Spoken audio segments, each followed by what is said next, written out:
All right, here we go. All right, we're on. We're live. We had a quick technical difficulty we had to deal with.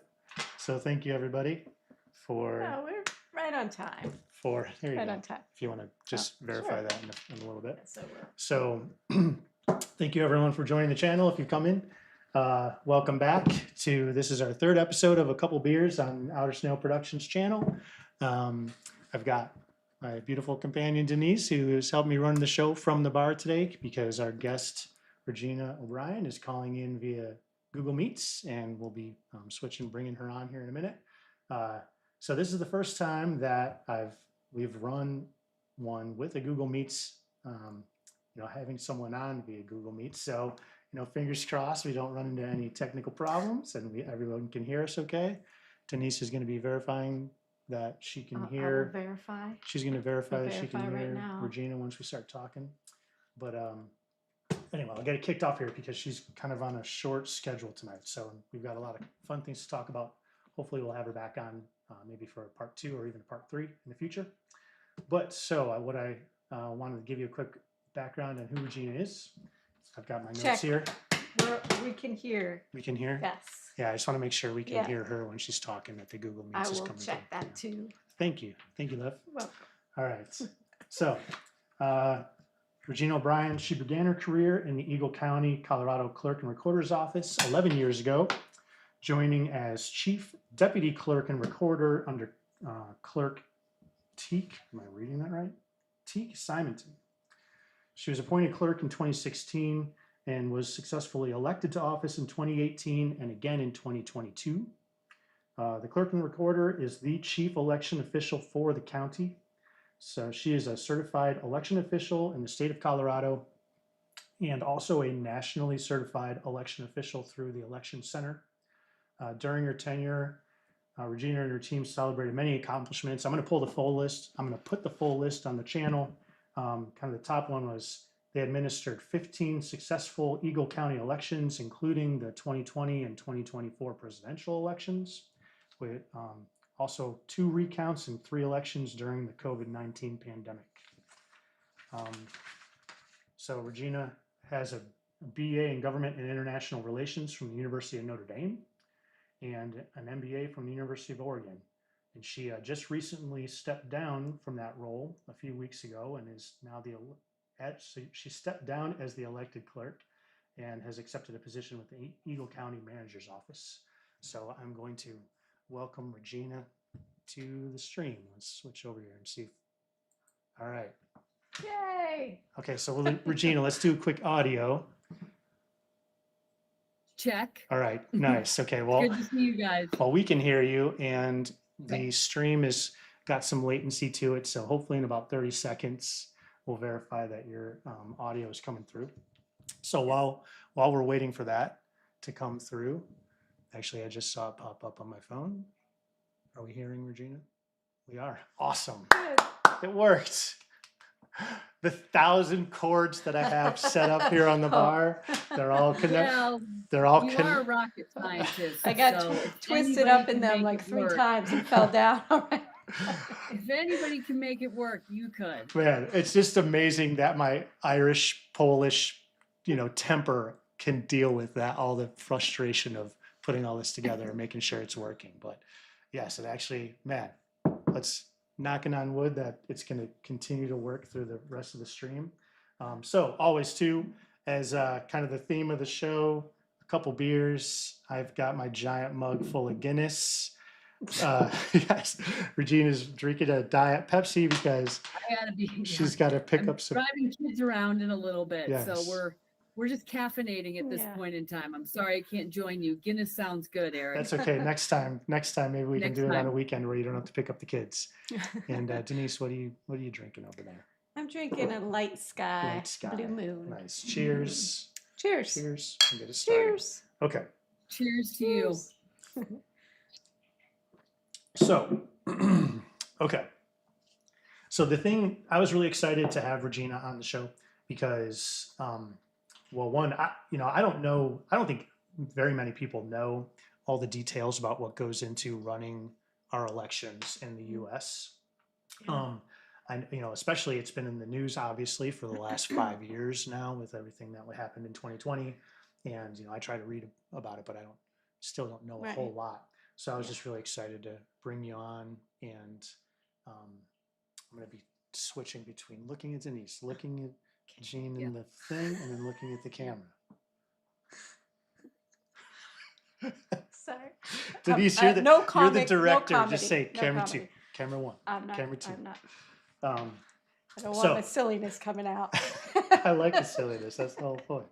So, and actually, I had a whole list of things that I'd sent, and Regina and I talked a couple of weeks ago that I think would be interesting to talk to her about. But with the time constraints we have today, and I'm already rambling, I think today we're just going to focus on. I've asked her just to walk us through, the general, what are the elements of running an election, and then talk about, once we go through just kind of those main key components. Really kind of focus on just election integrity. I feel like that's something that a lot of people are interested in learning about, and so we'll spend our time going through that. I do have some charts, although they're really top, high level. I don't know if we're going to bother showing them or not.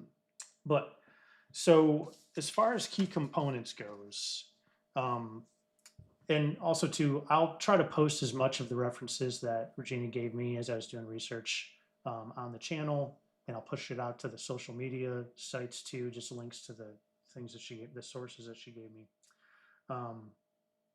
But so the first thing I wanted to talk about, as far as key components, and I guess Denise, if you can switch over to the presentation, and I'm sorry, Regina, you're not going to be able to see this because I haven't figured out how to share it directly with you. That's okay. I need to grab it over here. Okay. So we've got election system elements. And so I was helping, ChatGPT's helped me out a lot. This was its response when I asked it, just what are the primary elements of a US election system? And it gave us these 5 bullets, voter registration, ballot prep and distribution, vote casting and collection, vote counting and tabulation, and then certification, audit, and reporting. And so, Regina, the one thing that I realized, or that as we were talking about this a couple weeks ago, you kind of had made a distinction between voter registration and the rest of the election system.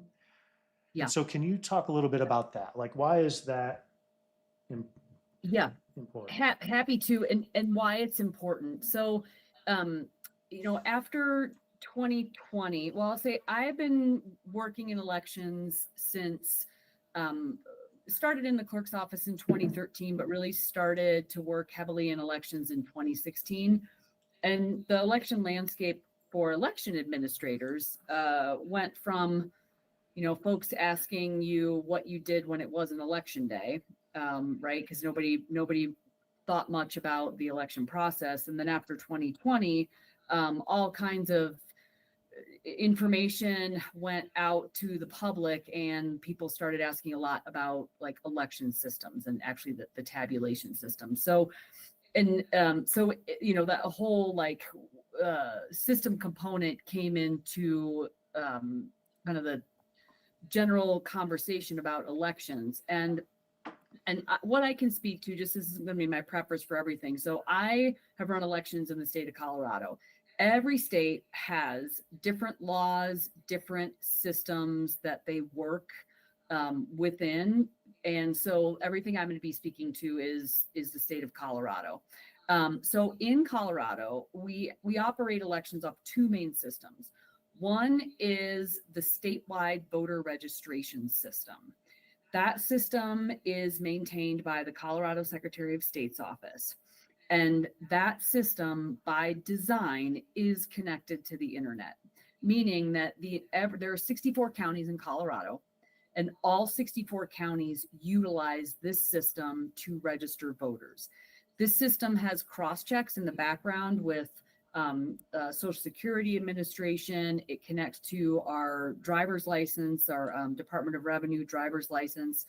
So there are cross-checks behind the scenes to verify that we have the right individuals registered to vote. So why it's important is, let's say I moved to Colorado, and I start my time in Colorado registered in Denver County. But then life takes me up to the mountains where I move here to Eagle County. So Eagle County, when I move here to Eagle County and I say, hey, I want to update my voter registration in the state of Colorado, we could find, or the election administrators could find me using what we call minimum matching criteria. It has to be 3 pieces. Normally it's my full name, my social security number, and my date of birth, because we want to make sure that we find the right Regina O'Brien. And then we would pull me from Denver County into Eagle County. When you're not in election periods like we are right now, we're not in an active election in Eagle County. That data entry, we still do that. Colorado counties do that data entry every single day. Not only do we pull voters from each other's counties based on information that we get from the voter themselves, such as they fill out a voter registration form, but we'll also get daily information from the Department of Revenue when people update their driver's licenses, or if you're a new driver and you get a permit, we can pre-register you to vote. So when you turn 18, you're ready. We're going to automatically send you a ballot. And so that system is, the state is constantly doing updates to voter registration, and keeping those rolls accurate is a really important piece of the daily work that election administrators do, even when we're not conducting an election. And so that, Well, I'm sorry, quick question, but you Yep. said that that's all maintained by the Secretary of State. Yep. So as far as your office, what's your role in that? So all county offices are connected to that. So each county office is doing the data entry Okay. For their county, but the system itself is like owned by the Colorado Secretary of State's Okay. office. So it's centralized to the state, not to the nation.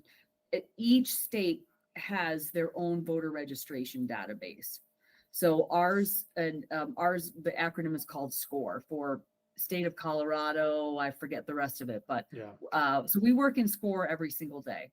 And that's also where we, I won't get into the weeds of it, but we also start to build the election from there, because we build in all the different taxing districts that determine what is on each individual voter's ballot. So that can be, Right. I'll get into the weeds on that one, but and I mentioned that this system by design is connected to the internet because there were a lot of concerns after 2020 when people were talking about, well, the election is rigged and they're switching votes. Well, it's connected to the internet, or there's wireless capability.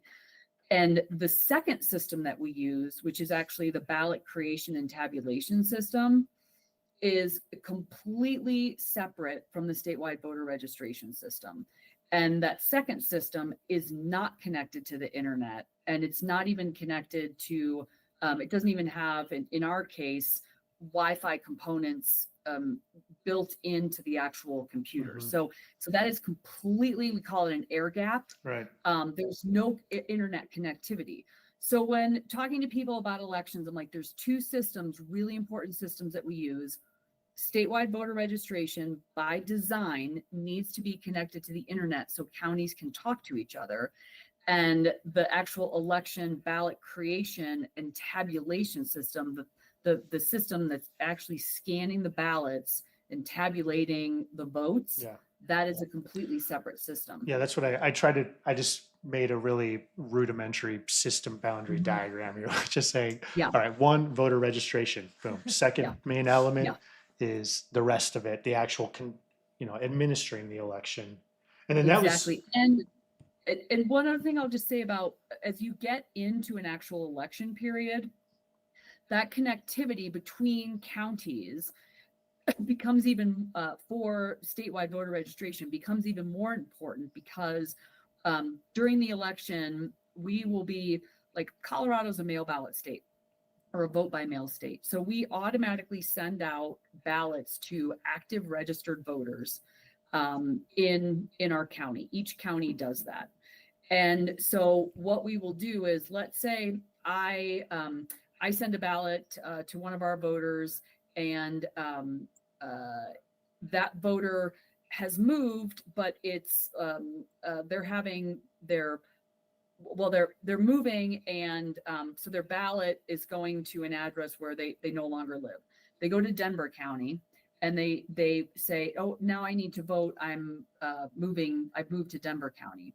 Denver County can register them, and when we're in an active election, as Denver County is registering in them in the statewide voter registration system, Denver County will automatically go, hey, Eagle County sent them a ballot, and every ballot has a unique tracking number on it. So we'll know exactly which ballot it is.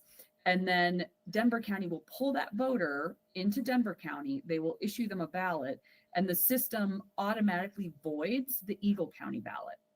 And so we can see, and all counties can see together, that granularity of which county sent a ballot. Oh, wait, that voter updated their registration. We've pulled them into Denver County. Eagle County that is voided.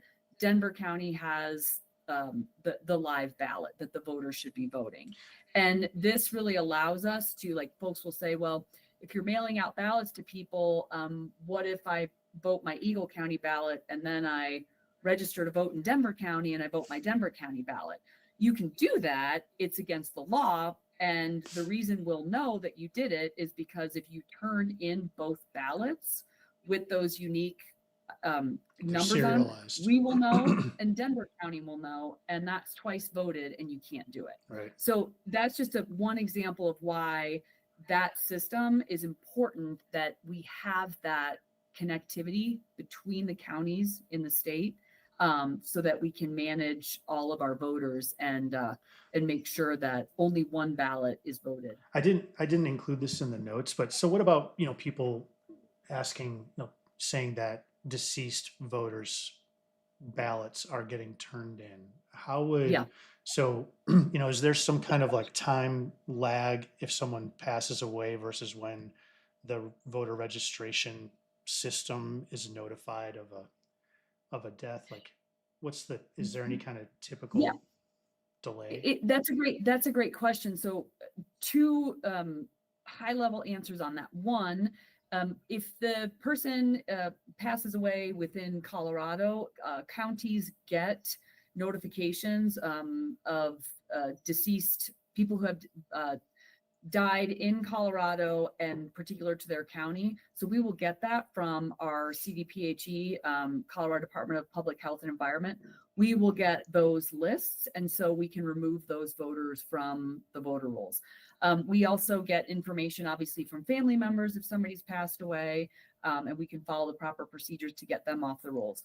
Where it can get, where it's not as fast is between states. So let's say I am registered here in Colorado. I become really ill and I need to move back home to Illinois because I need someone to care for me. And the last thing on anybody's mind is canceling my voter registration here, right? That's legit, especially in those types of situations. You're not thinking about it. If I'm passing away in Illinois, Colorado Department of Health and Environment is not necessarily going to be getting that information from the state of Illinois. So that can take some time for it to get to the state. But one of the things that states came together to create is a group called ERIC. Well, that's appropriate for you, Eric. So it is essentially It's a great name. Is it with a C? It's yes, it Nice. is. It's with a C. Yeah, there you go. I apologize for all the so K Erics out there. You can Google Eric. There were, at its height, there were 33 states that partnered together in this group called ERIC. And what they would do is send each other lists on a regular basis. It depended on each state, what their timing was, but they would send each other lists that have, again, that minimum matching criteria where you're getting name, social security, and date of birth, because you'd be surprised, like, you can't just go off of name. I live in a small county. There's about 60,000 people that live in Eagle County, and there are 2 Regina O'Briens, and our names are spelled exactly the same. And we've been getting confused for 20 years. So you can't just go like, you need name, date of birth, and social security number. And each state had that information, so they could share these verified lists with each other because they had minimum matching criteria to make sure they weren't removing or updating information for the wrong person. You definitely don't want to do that. Right. So ERIC was a great tool to help participating states clean up their voter rolls. And that was part of the unfortunate thing that came from some of the mis and dis and malinformation after the 2020 election is states started saying, oh, well, ERIC is a way for, I think it was like states to puff up their voter rolls, and that essentially ERIC was doing bad things, and so you should pull out of ERIC. And I believe some states did, and that was really unfortunate because the whole point of ERIC was and is to share that information so that states can have and counties can have the cleanest voter rolls possible. So eventually you get the information, but sometimes the lag can take some time. We've never had during my tenure as clerk, a deceased voter who we found that someone voted their ballot and it got through, and then we found it later. I know in a large county like El Paso County is one of our bigger counties here, and they did an investigation years ago of there was a claim that there were like 700 and some deceased voters who voted, and they researched every single one of them. And they did not find, I don't believe they found any. Well, I think they found one that was deceased. Somebody returned a ballot, but the El Paso County elections team, they caught it. It never got through. So there are checks and balances to once ballots are returned. And so, is it absolute, like, is it zero that someone who is deceased, like a ballot gets turned in? I would not say it's like it has never happened, but if it has happened, is it very, very, very, very, very, very small percentage? Yeah. That would be my answer. It's so that, and then I want to make sure we spend time on the integrity side too, because it's like, that's what I was saying. Yeah. We could probably sit and talk about this for like 3 hours. I have one. straight. I'm just curious. So I know you're Yeah, speaking please. about Colorado. For this system. Do you know how common this system is for the other states? Yeah, I mean, I think this states all run. I can't speak to how their voter registration systems specifically are run, but a lot of states use the same election system that we do, and so I mean, I think like the overall practices can be pretty consistent, but I don't know enough about all the other states to speak with authority on the specificity of every other state. Yeah. I'd love to. It's fascinating. Yeah. It's fascinating to learn how other states conduct their elections. The the other question I had just on voter registration. So, with requiring 3 pieces of information, it seems, so how that alone seems to me like it would be near impossible to create fictitious voters. Like if you wanted to stuff the ballot box with a bunch of people who didn't exist, like how would they even go about doing that? They would need to somehow create, it seems like that alone would make it very difficult to create phantom voters, to register phantom voters in your county. Yeah, and like again, you've got all of the minimum matching criteria. You couldn't be registered. The same person couldn't be registered in 5 different counties in Colorado, again, because we're sharing that information. And then the other piece that is important that we use in Colorado for the mail ballot is signature verification. That's a key piece of, so every mail ballot that's sent out to a voter, when they return their ballot, they have to sign the affidavit on the return envelope. And then we have historical signatures in everybody's voter registration record, so that when that ballot comes in, we receive it.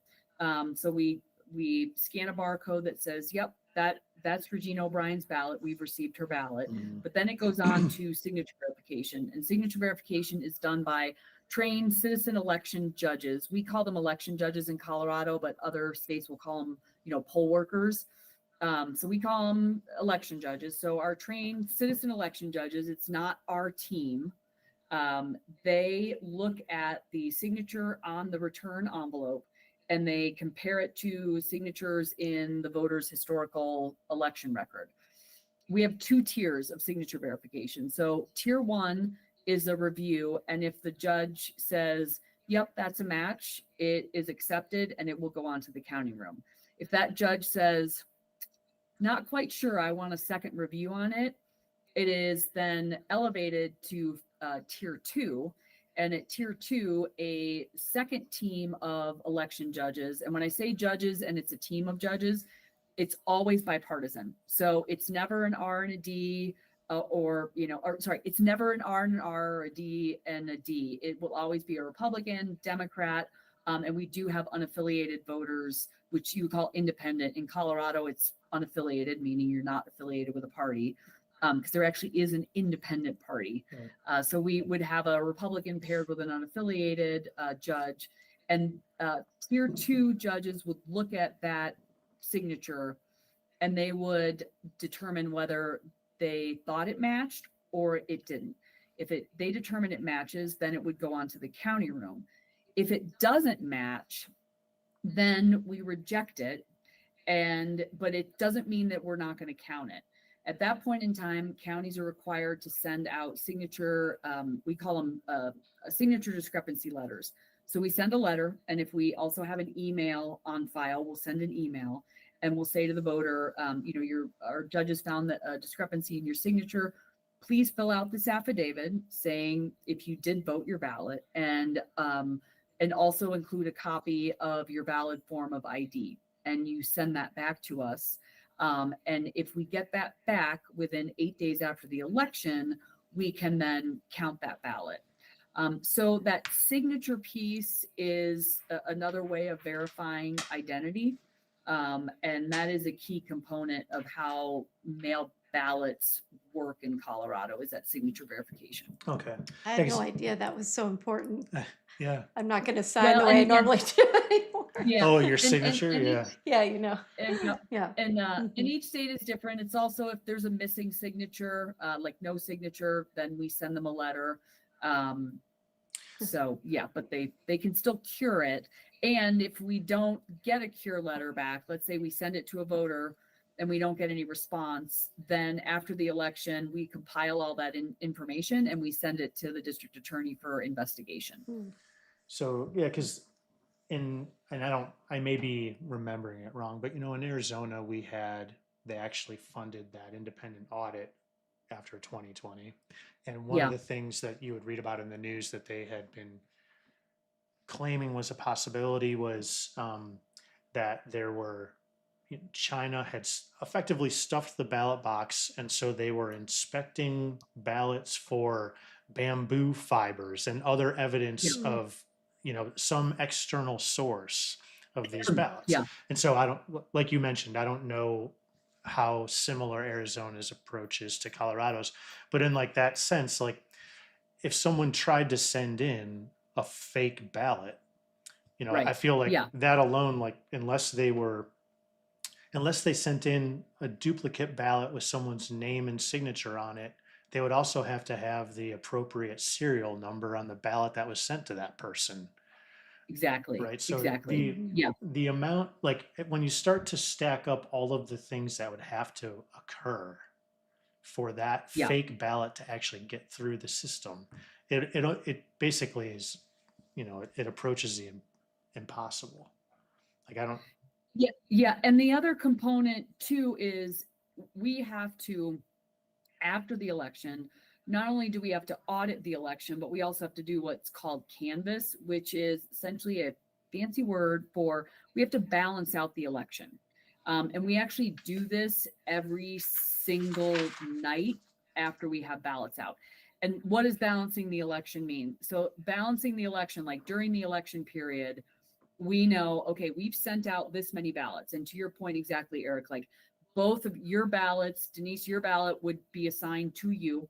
And Eric, you would have your ballot. I would have mine with my, with the right tracking number on it. And that's also in the system. If we sent you, if we got a call from a voter and they said, gosh, I never got my ballot. And we said, okay, well, we sent you a ballot. No problem. We can send you a second ballot.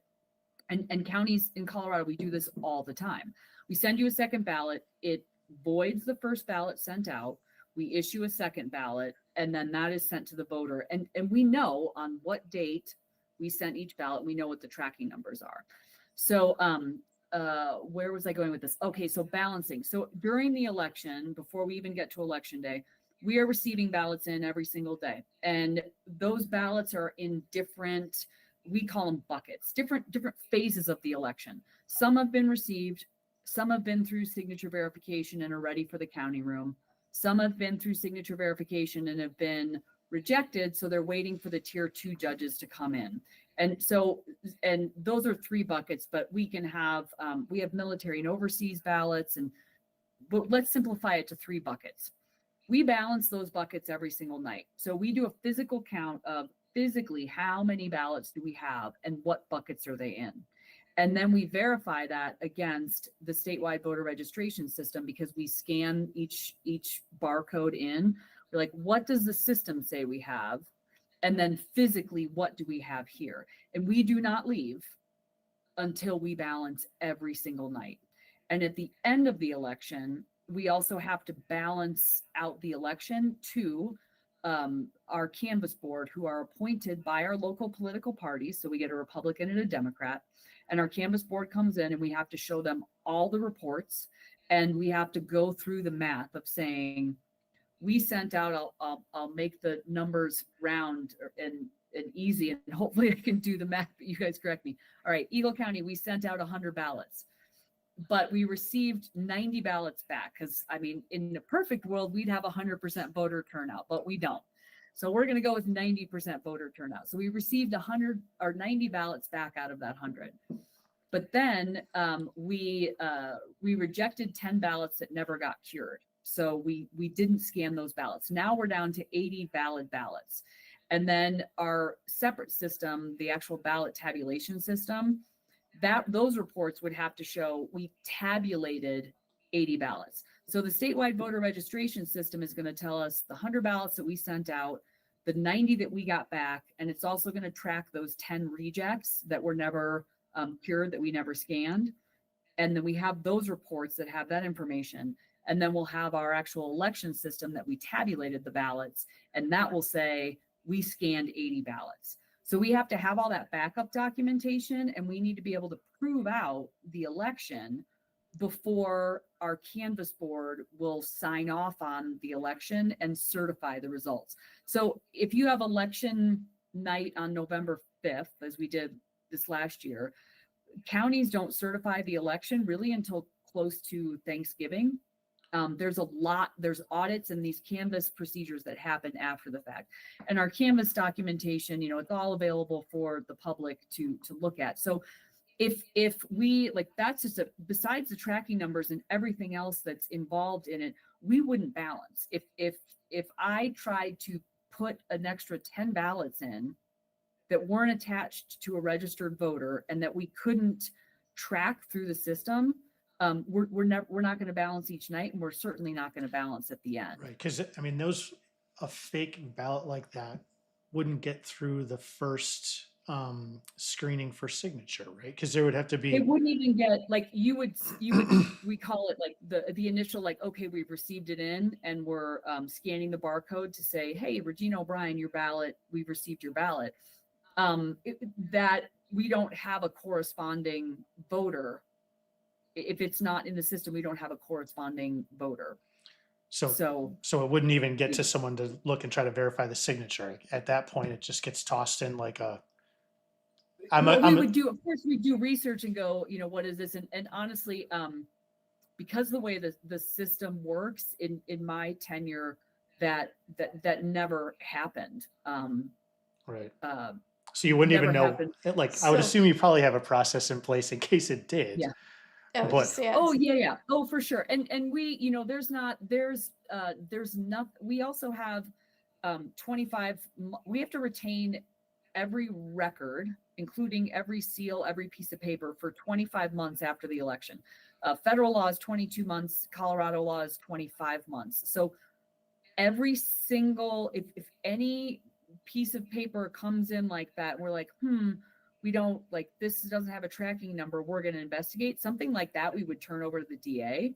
But it's also like, it doesn't, you wouldn't say like, oh, I don't know, throw it in the recycling. Like every single thing is retained for 25 months.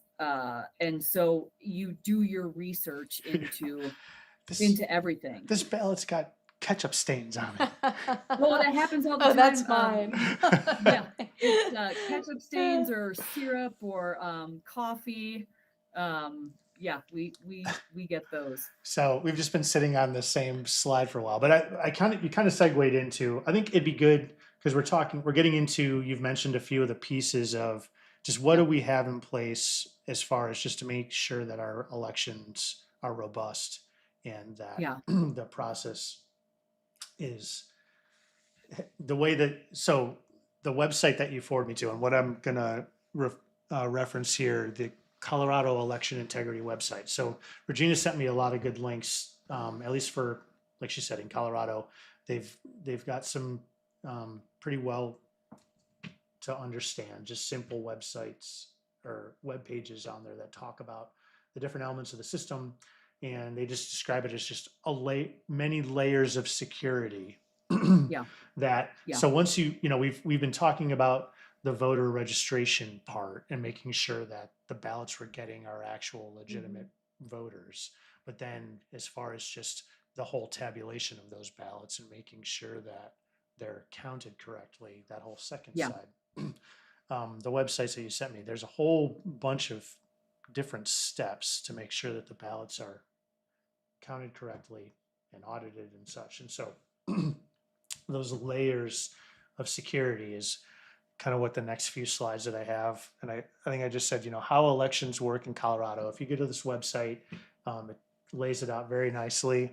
And so I don't know, I don't want to like walk through this, it's going to and bore everybody, but it talks about election equipment's kept safe and secure, 24-hour surveillance, right, in every location, right? So people can't, they're under lock and key, they're being surveilled, people can't come in and be tampering with the equipment. And from what, as far as, is that year round?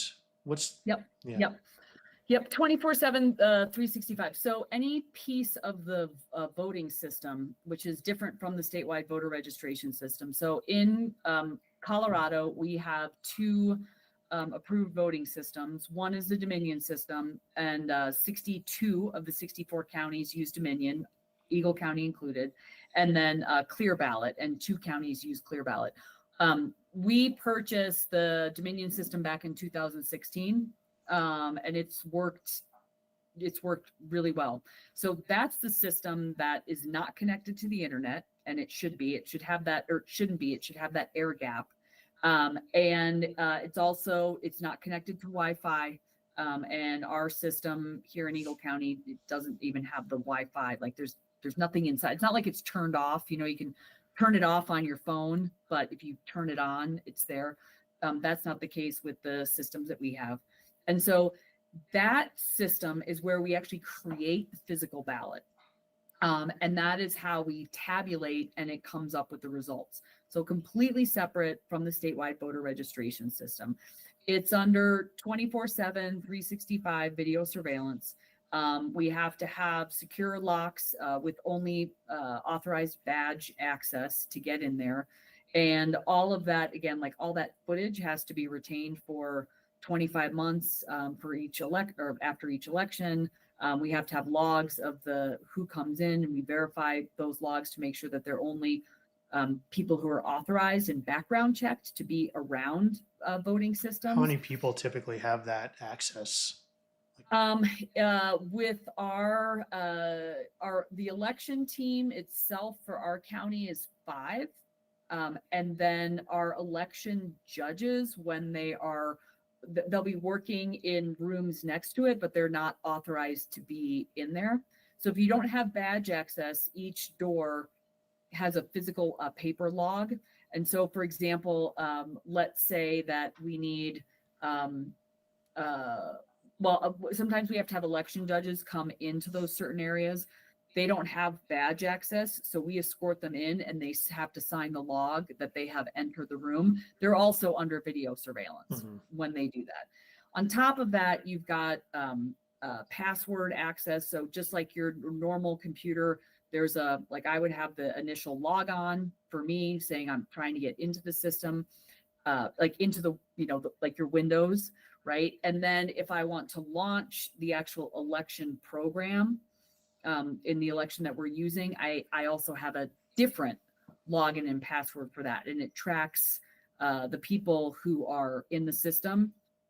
That those passwords were held by 3 people. So although 5 people might have the access to the rooms where the systems are, then there were 3 of us that actually had the passwords to get into the system, and then a separate password to get into that specific election. And then, like you were saying, all of that is disconnected from it's completely air gapped from the internet. You'd have to be physically located in the room to gain access. Yes, you need physical access, and you need multiple. So you have to get in our building, in the secure room, under video surveillance. And then you would have to have multiple logins to be able to actually get into the current election that we were running. Interesting. Those people that do have access, what's their, how do they do that? Have they been? Yeah. Yes. Or so who would want that? Yeah. You have to be, like in our case, everybody who had access was a certified election official in Colorado. And then all of our election judges and all of our team have to be background checked. And that happens annually for all of us. And then those are the people who are authorized to be around the system. And then as far as the actual, getting in this, actually having the passwords for in the system, it was the 3 top people in the elections team who had that out, myself included. So I we built the ballot, and then we have to use the system to tabulate it. So, and sorry, I want to come back, or something I wanted to say earlier. I definitely want to come back to the fact that so then this is only for Eagle County. So how many counties are there in Colorado? 64. 64. So every county out of 64 has their own under lock and key system that has a very small number of people with access to it and is only relevant to that county. Correct. Like it's that system, like within that room, it's not connected to anything. So if anything nefarious was going on, it was also only relevant to that county. It can't contaminate Eagle County or someone else. There's no way for it. And even if, they're all different. And even within, Eagle County's ballots are going to look different from Denver County's ballots, which are going to look different from El Paso County's ballots, because even in a federal presidential election, we also have our municipalities or special districts who are coordinating with us. The designs can be different. So if I tried to take an Eagle County ballot, a Dominion Eagle County ballot, and scan it using Denver County's scanner, it's not even the ballots are completely different. So you're exactly right. It's very decentralized in that each county has its own ballot creation and tabulation system, not connected to anything within the county either. It's not connected to county wiring at all. It's a totally contained system by itself within the county operations and within the state. And so that's also while it might seem, when you're thinking about it, well, that seems really inefficient. It's not. It's one of the, each county is running a different election, but again, that decentralization helps also protect the system because every county has its own. Yeah, that was one of the notes that I had made in here that I wanted to bring that up at some point. Whereas it's like, yeah, that sounds, I'm an engineer, right? So I'm like, oh, that sounds Yeah. so inefficient. You Why don't we are? just have one thing? Everyone just logs into one app on their phone and they hit a button on their phone and they do their thumb and we're done. And like that all sounds great. Like, oh yeah, super efficient and fast. But then I'm like, understanding Right. this, that decentralization does it makes it so robust. And I want to come back Yeah. to that as far as just like the numbers of people required to have any large scale tampering Right. as a result of the fact that it is so decentralized. And the other thing that I'm glad you mentioned earlier that I did not realize until we talked was that even within one state, every county conducts their own elections, so they have their own systems. Like I didn't realize that not every county within the state would even have the same Dominion versus Clear Choice or whatever it was. Yeah, clear ballot. Clear ballot. So Yep. so that again, there isn't even a statewide, at least as far as the second bound system is concerned, there isn't even a statewide system or consistent system across the state. Every county has their own approach to conducting its election in terms of the hardware. That there isn't one statewide thing where one small group of people could affect all 66 counties because each one is maintaining their own hardware, their own ballots. Yep. And everything looks different. And then you get to let me back up here. Another important piece that Colorado's always had prior to 2020 is you build your ballot, you build your election. And before we send out ballots, and this actually happens in early September, before we send out ballots, we have something we're required to do by law. It's called the logic and accuracy test. And what we do, and every Colorado county does this, you create test decks. So we print blank ballots and we give blank ballots to our two citizen election judges, a Republican and a Democrat. And we give them to them, we say, vote them however you want to vote them. And then we have what's called a county test deck. The county test deck can be pretty big. And essentially you're voting every position on each ballot style that a voter might vote. So if it's a two candidate vote for one race, you have a ballot and you vote for candidate A, next ballot candidate B. If it's a race where you can say there's 7 candidates and it's vote for up to 4, you will vote every position and combination possible that a voter might vote. That's the county test deck, which is really big. So logic and accuracy test, we bring out, in our case, we bring out every piece of equipment that we might use, including our backups in the election. And you do, like our judges come in with their test decks and we have them do a hand count, a hand tally. So we have a hand tally for county test deck and our judges come in and they hand tally their ballots. And so to make a long story short, this process can take a day or 2 to do the full test. But you then scan, you tabulate, you run through the system, all those ballots, and you verify, does the system count match the hand count? So you're verifying before we even print ballots or we give our vendor the thumbs up, like ballots are good, print them.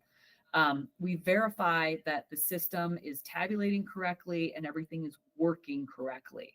And so every Colorado county is required to do that logic and accuracy test and before each election. And we've been doing that for years. So that is verifying that the system is working as it should and it is tabulating things properly.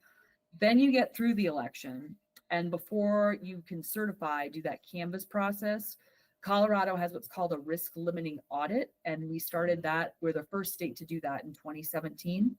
And when we scan ballots during the election, we have to keep them in the exact order that they're scanned. It's really important because after the election, the risk limiting audit will randomly choose ballots that we have to go find. So for example, it'll say, okay, Eagle County, go to bin 48, batch 568 and pull ballot 14. So we have to go and find that needle in the haystack, which is why it's important that they're all kept in order. And then we have, again, a bipartisan team of election judges appointed by our local parties who come in and they read off, they essentially do like a hand count. They read off what is on that piece of paper, and we enter those votes into the risk limiting audit system. When we're done with the number of ballots that were chosen for us, we submit our results and we know if there's any discrepancies or not. And in our case, we've passed every single audit. And so what you're verifying there in that risk limiting audit is, does the piece of paper, are the votes on the physical piece of paper, did the system tabulate them the same as human eyes are reading on the piece of paper? Did the system and have an error? Yep. And so the whole state, again, 64 counties, we have to pass that audit as a state before we are given the green light to go ahead and do that final canvas balancing and certification. So we're testing the system before we even get to the before we even print ballots. And then we're auditing the results before we certify. The accuracy of the count, the machine's capability of counting the ballots, right? Yeah, So exactly. Sorry, so that just made me think of, some of the things that were brought up after 2020 was that the machines were flipping votes while they were tabulating. Yeah. So I guess in terms of the risk limiting audits, can we talk a little bit about what portions of the system are in place that would have let's say the machine, maybe not even on purpose, let's just say there was an error, it got past, so you did from September into October, you verified that the machines were tabulating everything correctly. There were no updates to the machine systems in terms of software, any firmware updates, nothing was updated. And now we're at the election and someone is concerned that even though it had passed the earlier audit and was performing flawlessly, now the machine is flipping votes. So can we talk about what layers of security are in place that would have, had that been occurring, would have caught that? Well, that's where the post-election audit, if there were votes that were inaccurate, post-election audit would be key in catching that.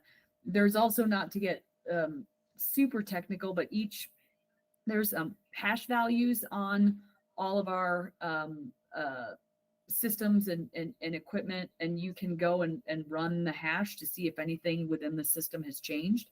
That's something that you can do at any point in time. I don't know if you've done that in your career, Eric, but you can verify those hash values to make sure that nothing has changed within the system. Yeah. I can't remember what we called them, but yeah. There was a term for it. We would, just like after you like transferred data from one hard drive to another, you would just do a scan to make sure that it wasn't corrupted, and it would just look and say, is this file match exactly this software file? I can't remember what that was called. Matching. Yeah, so matching. Something similar. Yeah, but then again, you would need to have that physical access to the system. And I mean, honestly, I don't, as someone who's had physical access to the system, I wouldn't even know how to go in and go quote unquote flip the votes. Right. The other thing that we do in our county, and I know I sent this to you, I don't know if you had a chance to take a look at it, but since 2022, we have been putting online all of our ballot images, as well as our cast vote record. So the cast vote record is, again, a CVR, acronym for the ones and zeros, how the system counts the votes, which is, if it's a vote for, it's a 1, and if it's not a vote, it's a 0. And it literally is, it is the simplest one tab Excel spreadsheet where all of this, you can export this cast vote record, and we make it publicly available for free, so you don't even have to open records, request it. And then we'll also put online our ballot images. So if you wanted to do a comparison at home, in the comfort of your bar there, Eric, and you wanted to go, all right, here's the first ballot. Like, who did this person vote for president? And then you want to look at the cast vote record and like, does it match? So we're making that available for free to the public in an effort for transparency. When people would say, well, like, I want to come in and look at all the ballots and do a hand count. I'm like, I am making it easy. Like, you don't even have to come in. You can sit on your couch and look at every single ballot image and verify. Right. And so the more we can do like that to be transparent and allow people to look at the information themselves, that's another thing that we've been trying to do. Yeah, I did log into that and, grabbed an image. What I'm showing online right now is just one, the first one that came up, and it was like in the one county, I think there was like 22, I don't think it's showing right now, 22,000 some ballots in that one small, in that one county's set of images, and they're all serialized. So I guess in this case, those images, then people's names are scrubbed. But if you were to take note of what was the serial number on my ballot, you were concerned that the system flipped your ballot. You could go find your ballot, say, yep, that's an image of what I put in. Well, you shouldn't be able to. So the Colorado Constitution requires that voters, that there's anonymity with everybody's ballot. So once we disassociate the actual ballot from the return envelope that has the voter's name, that unique number for the ballot we sent them, and their signature, once we disassociate that from the ballot, from that envelope, we actually we mix them up and we scan them in different batches and different orders, because the Constitution requires us to protect the anonymity of voters' votes. And so you shouldn't be able to get there's not specifically like a serial number on the ballot that ties to the voter, so that you or anybody else would be able to read that. We also, one of the reasons it'll take us a little time to get ballots online after each election is because, as part of that protection for the voters, sometimes voters will write notes on their ballot, either their love or dislike for candidates on things. Sometimes they will cross out a vote and change their vote from yes to no, or vice versa. And like a bank, like you would do on a check at a bank, you initial it. And all of those things could potentially be identifying marks. If somebody knows somebody's handwriting, or they can read somebody's initials. And so we have to go through and redact those, any type of identifying mark, before we can release the ballot images. And again, that's by the Constitution. So I have had people over the years call, they're like, well, I want to see my ballot and see how you tabulated my ballot. And I'm like, per the Colorado Constitution, I can't, you shouldn't be able to find your ballot. I shouldn't be able to find my ballot, because it's our responsibility to protect the anonymity of the vote. Okay. Interesting. Yeah. I mean, Do people do that a lot lately? I'm just curious.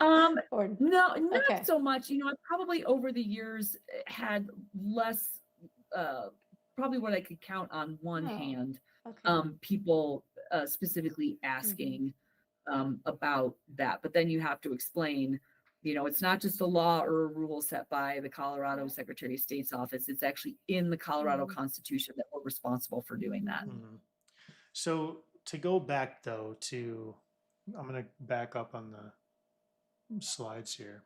So you were talking about how, I'm going to go back to the different layers of when we're actually conducting the election and tabulating the votes. So the election equipment are secure. The voter rolls are checked and confirmed. We've talked a lot about that as far as the registration and the voter rolls are concerned. And then you've mentioned the volunteer canvass board that double check the outcomes of each election and how they're representatives of each party and then also unaffiliated. So going back to that question I had as far as like you know, I guess what I'm interested in understanding is people had claimed that the machines were flipping votes. So what I would like to know is how the different pieces would have caught that had it actually occurred. And I know you had mentioned it earlier that it, like, the only way I could conceive of the machine actually doing that is because, so in September, are you still? Mhm. Oh, okay. Oh, yeah. Good. I don't know Okay, if there's just- something wrong with your headphones. No. So You're they weighing go. me down. Oh, and I You're guess we need to weighing- keep an eye on the time. It's Yeah. 5:02. We're good. Okay. I've till 5:15. All right, so we're 5:15. Where are we at right now? 5:02. 5:02. Oh, Oh gosh. man, Talk fast, talk Damn. fast. good. tend to We're ram- in the same time zone, right? yeah, we are in the same time zone. But I ramble on too much. Shit. Okay. Okay, in 3 words. I'm all flustered now because I was like, I've got 13 and now I've got 12 minutes left. Okay. You're good. We'll just have you back on in a month or so. So, like, that's what I'm interested. What I was saying is I know that it gets checked in September. It's under constant lock and key. No one can just go in there and manipulate these machines. And yet people are saying, oh, well, the machines flipped the vote. And so in my mind, like, I'm sitting here thinking about, well, how could that possibly happen? Then there must have been something hidden in the code prior to the September validation of the system, where that was like time dependent. Like, it knew, like, oh, it's Monday before the election. I'm gonna update myself to a new piece of software that's gonna allow the vote flips to occur, right? Because it would have. And so there's this whole, like, trusted build process as far as Yeah. that I wanted to mention, like, all of the software that is installed on the machines go through a third party certification called a trusted build process. So can you talk about that? Yep. So trusted build typically happens every 2 years. And it would like happen this year because we don't have a primary election this summer. And essentially,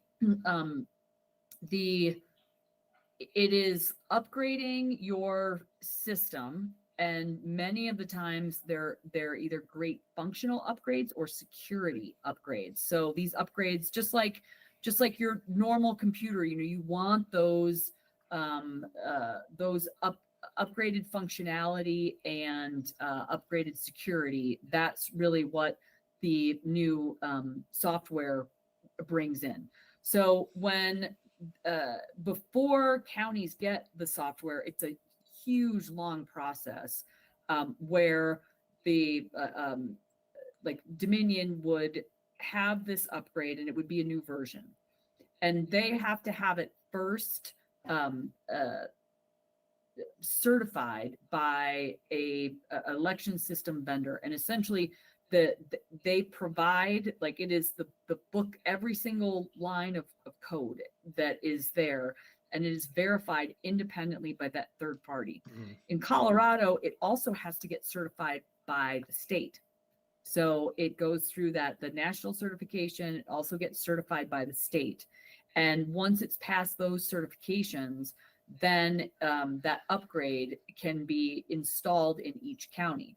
Now, typically, when our systems, like our home computers, are upgrading, we get upgrades and updates all the time through the internet. But because the voting systems are not connected to the internet, the only way to get these upgrades is through the trusted build process, which is essentially you have background checked individuals, certified individuals who come to the counties. All of this has to be under video surveillance. You have approved people that can be around the systems when we're doing trusted build. And they have what they call what is it? It's the like golden version. So there's like the approved version then gets installed in each county office. Then we test that to make sure it's running properly. And then that happens every 2 years. So for the 24 election, the trusted build that we got was in the summer of 23. Now, in the summer of 23, we don't even know who or what's going to be on the November 23 coordinated election, let alone any idea who's going to be in our presidential primary, or our presidential election. Like nothing's been upgraded, no software has been touched, nothing's been upgraded in with the system. And even then, when you get down to the nitty gritty, not only do you not know who's going to be on the ballot 18 months prior, you have no idea what order it's going to be on the ballot. So that's where, like, when that trusted build is installed in 23, anything on the 24 ballot, like the specificity of that presidential ballot, nobody had that information. And also, if you go back to all the steps and time it took to get to even to the point where you could install in counties, that happened, a year or two. I don't know how long, but it's a lengthy process. So all of that process happened months, if not 2 years before. So there isn't a situation where it's like in mid-October prior to an election, Dominion or whomever else says, "Oh, we've got a last-minute update for your system. Go push this out." You're like, no, yeah, no, that does not happen. And again, this is where, like, they don't even have. It's not as if the Secretary of State's office they don't have access to like where voting systems are in each county. They don't have badge access. They don't have that. They don't have physical access to any of that. They have to be, when these things happen, they have to be accompanied and escorted by authorized and background check county election officials. So we're getting close to your times, you're cutting off time here. So I'm just, Yeah. man, I hope we can have you back here soon because. Yeah. I mean, if you're not bored out of your mind yet, totally fine. No, I have a whole other list of things I'd want to talk to you about, but I know, Okay. So I wanted to talk a little bit more about as part of as the elections are occurring in the last few minutes we have, can you talk a little bit more about the citizen canvas, what did you call them? Canvas boards? Yeah. Canvas board. Yeah, I'll talk about that. And then if I may, I want to talk about like our election judges or poll workers, as they're called in other states. So that's what, yeah. When like for this, there's 5 election staff members in my county size. But then to actually conduct an election, we have probably in this last election, 150 citizen election judges who do really all of the so much of the work of the election. They go out in bipartisan teams. They are the courier teams that go to our 24-hour drop boxes and get ballots. We have a team of judges that goes to the post office to pick up ballots. They receive the ballots. They scan the ballots in. They do the signature verification. They deconstruct the ballots. They are there in the tabulation room. Like, our citizen judges, you can't run elections without them. And they're always, whenever we have a voted ballot, there's always 2 people. So even if you have to move a tray of ballots from here, 25 feet away, and you can see where you're going, our protocol is you don't go, hey, like you are, if we're not under camera in a secure room and you're carrying them from like the post office, here you are in a team of 2 at all times. Same thing with our courier judges. And what's awesome, and I would encourage people to do, is like, if you have questions, and like there's just so much information wherever you are, if you have the capacity, like become a poll worker or an election judge, because so much of the time when I've had people who have, questioned, like, well, I question the integrity of it. One, I provide them with as much information as they want. If they still have questions, I will say, hey, when we're in the middle of conducting the election, like, come on in. I will give you a tour. I will show you everything that we do. And if you have the capacity, please sign up to be an election judge, because you will be the one doing this work. I'm not doing it. I have my role, but you are the one counting and touching all of the ballots and doing the work. And inevitably, once people either come and take a tour and they see the process, or they become a judge and they are part of the process, and they are doing all of the verification and checks and balances and seals and logs that we have to do. I have never had I can't even say like 99.9%. I'm trying to think of one time when somebody left and said, they always leave going, that was so interesting. I had no idea how much went into it, and I feel really good about it. I think it's like any job, you can read about things, but until you actually do it, that's when you really learn about it. So just want to make sure that if people do have questions, like, either take a tour, serve as a judge, or if you don't have time for that because life is really busy, talk to your local election official. That person's going to be your source of truth for the correct information for your county and your state and how things are run. And election officials welcome that, because it's great when you can directly answer people's questions. So I just want to make sure I get that in there. With our canvas board, they are appointed by I have to ask our chairs of our local parties, here's the date of canvas and the risk limiting audit. Can you please, we need an appointee. So they're appointed to come and serve in these roles. And again, always have a Democrat, always have a Republican.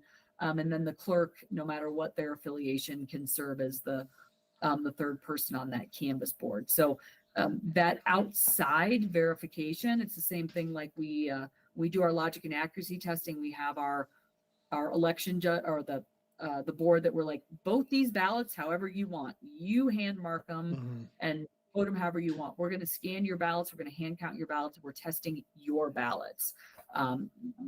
It's not all done by the county. We want that external verification. Okay.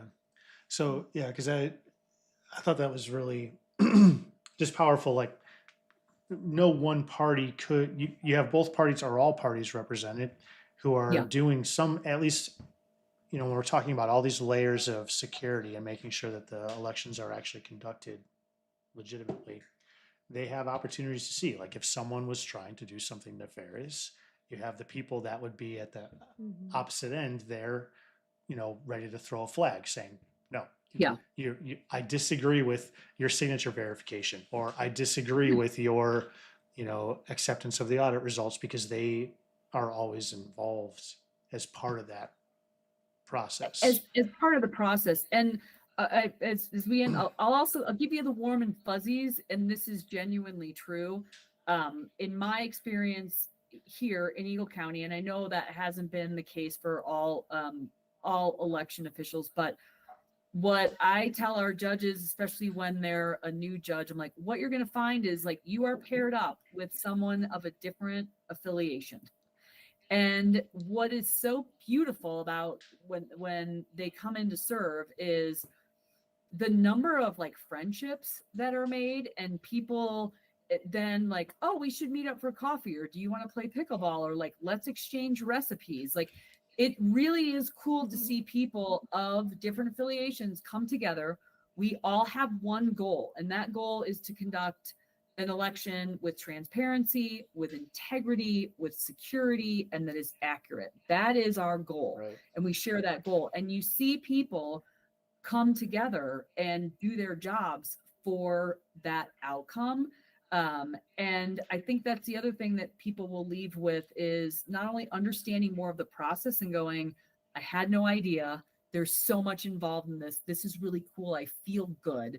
They're also working side by side with somebody, and it's just a great way to go, this is how we can work together. They're a regular right? human. They're just a human being like I am, and we're all and they're my neighbor, and we talk about our kids or grandkids or our dogs or whatever it is. And that's the other thing I will say about what's I think been tough over the last 8 years for election officials, and it's run the gamut from like horrendous physical threats, and I haven't been subject to those, but I know some Colorado clerks and have been, but these are like election officials. There's roughly 3,000 around the country. These are your neighbors. These are the people you see in the grocery store. These are tough jobs, and election officials put in long hours. But it's all in the service of democracy and meaningful work. And one of the things that I've loved about working in Colorado is we have wonderful clerks, and we work together. Well, I keep saying we. I stepped down 4 weeks ago. This is hard for me not to get the we, but there are amazing Democratic and Republican and there. I don't know if there is right now, but we had one unaffiliated clerk, and we work together as an organization to conduct great elections. And I'm a registered Democrat, and some of my the people that I would go to when I was newer or had a question or had kind of a challenging situation, and I knew my Republican counterpart in another county had successfully navigated that, I would pick up the phone, and affiliation didn't matter. Half the time, we don't even know the other person's affiliation because we are working together for that one goal. And it's really cool to see that can be done, and how good it feels when you do work together for just to conduct really good elections. And we're the outcome is the outcome, but your election administrators are focused on doing a good job, and they're really hardworking people. So it's been a thankless job for a lot of folks. But if people have questions or concerns, or they think something's going wrong, like reach out to your local election administrator and ask them to sit down and answer those questions. And I would be shocked if an election administrator said no, because there is so much good information that we can share, and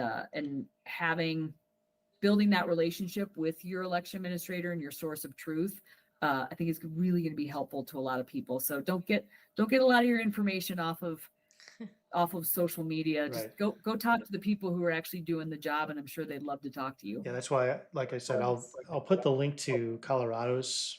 I'll sorry, my beers are catching my 3 Guinnesses Yeah. are catching Your up. giant beer? I'm done. That's a big Guinness. Yes. I'll put those links up there, but I would hope that most states have something similar as far as just like, hey, here's some insight into how we run our elections, and who are some people you can reach out to, or here are some other resources that you can go to understand how that's done. And all right, well, I know you got to go pick up your daughter. Thank you. I do. Thank you so much. But yeah, it's my pleasure. Like I said, I hope you are not bored to tears, but No. it's a complicated, multi-layer process, and I'm happy to share a little bit. I appreciate that, and I hope to have you back on, maybe talk about some of the other things that I was interested in. So sounds good. Sounds good. We'll set up a time. All right. Thank you, Regina. Okay. Thank you, guys. Thank you. Talk to you later. Have a good night. You too. You too. Bye-bye. Just put it back to the main.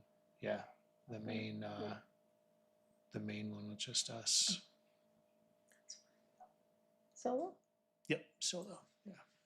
So cool. Cool. Yeah. That was very We can take interesting these for off. sure. Okay. No, We're just saying goodbye. we're right still now, so, going. Hey. Denise's daughter just walked in. That's okay. So one of the things that she mentioned, like 150 election judges just in her one county, and so like we didn't really talk about it. I was going to ask her how many people in total within, Eagle County, how many people are involved in running the election. And because it's like, and like she said, people of, if we're just talking about red or blue, people of both sides and all the unaffiliated. And so just the sheer number of people involved, to me, beyond the fact that they have all these layers, just as far as like, if you were to have some nationwide conspiracy to try to rig a national Right. election, Yeah. like how many people would have to be Yeah. complicit Mm-hmm. in that occurring?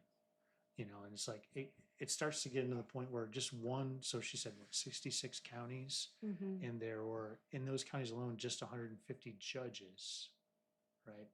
Not to mention the canvassing board who reviews all the audit results and the people conducting the tabulation. We're talking about like thousands of people complicit Mm-hmm. who would all have to be silent for the rest of their lives, even with all the witness protection and all the whistleblower protection. Like, how many people would have to just Right. Yeah. never say anything about it who Mm-hmm. are actually involved? And like, there was an interesting book, like, there was a book about the Kennedy assassination written by Gerald Posner called Case Closed. And he talked about this there. When you look at just the numbers of people involved that would have to be required in order for a conspiracy to actually be conducted, like just that one act alone, Mm-hmm. when you look at all of the supporting evidence that Oswald performed that assassination on his own, you would need over 2,000 people to be complicit in, if that were not the actual answer. If it weren't Oswald acting alone, then something over like 2,000 people would have had to be complicit in standing up some conspiracy. Mm-hmm. And so, you know, it just starts to be incredulous that all of those people for the rest of their lives Mm-hmm. would never have like gotten drunk Right.